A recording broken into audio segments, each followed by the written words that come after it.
wastage they are using for cattle purpose. And you can see that is just like a sugar cane only for the cattle feed purpose. Fodder for the cattle purpose they are growing there the total thing. So what for they use that?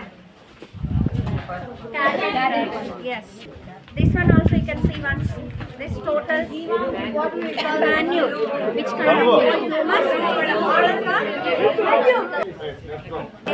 this total wastage they are using for crops also.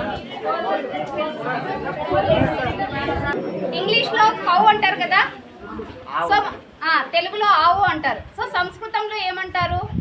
గౌహ అనేసి అంటారు. గౌహ means ఆవు. ఇందాక మీకు చెప్పినట్టు ఇక్కడ jeevamrutham word is not Telugu, Sanskrit word jeevamrutham. Kamadhenuhu అని కూడా పిలుస్తారు సంస్కృతంలో. What is mean Kamadhenuhu? కామధేనువు అంటే అర్థం అన్ని వరాలు ఇచ్చేటువంటి దేవత అని అర్థం.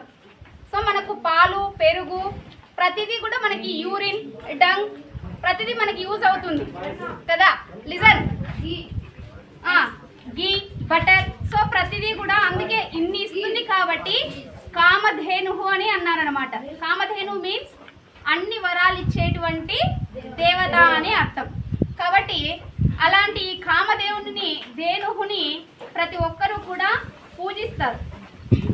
పూజించడం వల్ల మనకు మంచి జరుగుతుందని సంస్కృతంలో ఒక కవి గారు చెప్పారనమాట గొప్పగా కామధేనువు గురించి.